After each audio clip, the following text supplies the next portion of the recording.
I can do my work at my club because my leaders are supportive and they give me what I need to be successful. I feel here at Iris Samuelson Boys and Girls Club that we have one of the best staff that I've ever been a part of. Restoring faith in what we do and our name was very important, but simultaneously I knew the only way to do that was to hire the right people, give them the support they need, give them the training they need, and then turn them loose and let them do their job.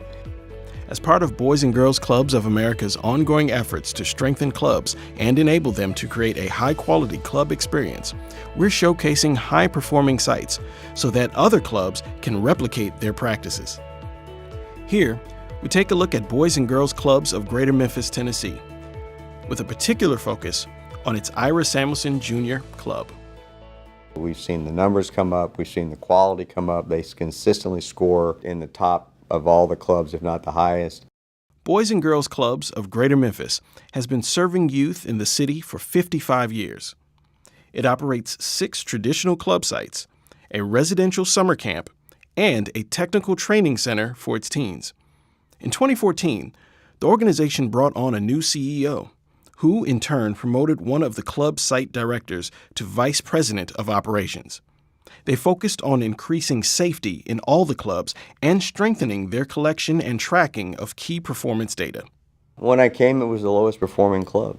It was the fewest number of kids. It was struggling.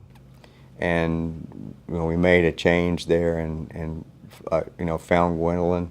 It's progressive, yet traditional. To have the opportunity to come back and work with the kids where I actually grew up means a lot to me.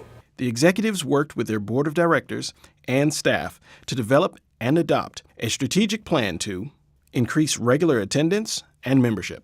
It's a partnership with a charter school.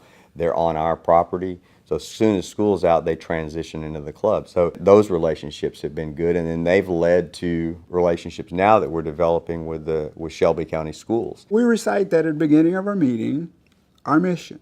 Then after that, we recite our code, our Boys and Girls Club code. It's all about taking children from where they are to where they need to be as productive citizens. Improve program quality by adopting minimum standards and strengthening consistency across sites.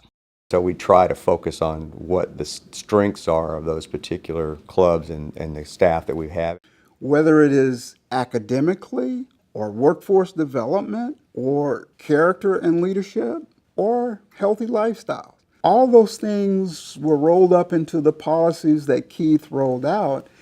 But with the minimum standards, it gives them a roadmap. So when they're putting their schedules together for a particular month, they know how many sessions they need to do for like power. If you want your job to be easier and you want to be successful, you have to prepare hours before you get there, just like a good teacher does. When we're looking for people to hire here to work at Iris Samuelson Boys and Girls Club, we first of all want to know if you're involved or if you really like or care for kids. They're tough, they're fun, but they're challenging. Hire a quality staff, compensate them fairly, and invest in their training.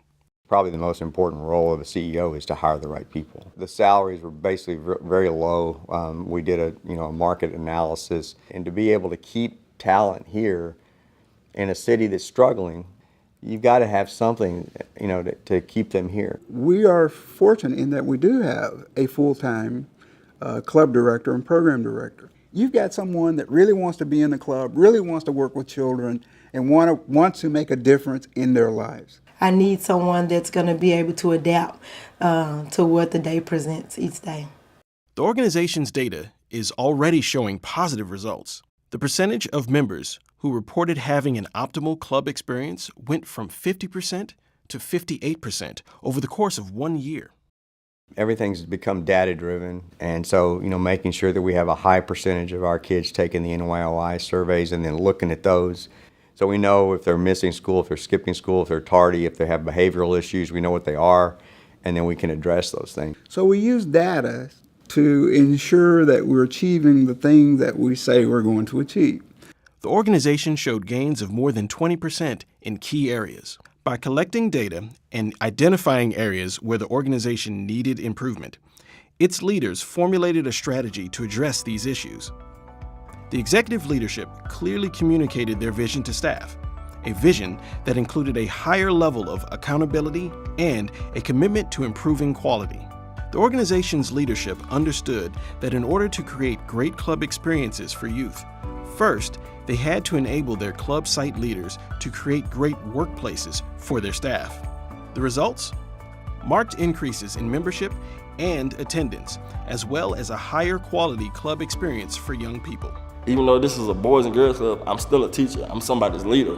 So I gotta take pride in what I do. Everyone in a club organization can be a leader. Effective leaders help all staff become good leaders, and in turn, those staff can help youth become good leaders. Somebody was there to help me change, so I want to be that person to help them change.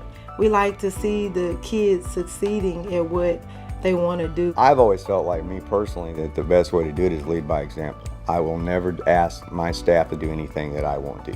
We can learn much about improving the club experience from Boys and Girls Clubs of Greater Memphis.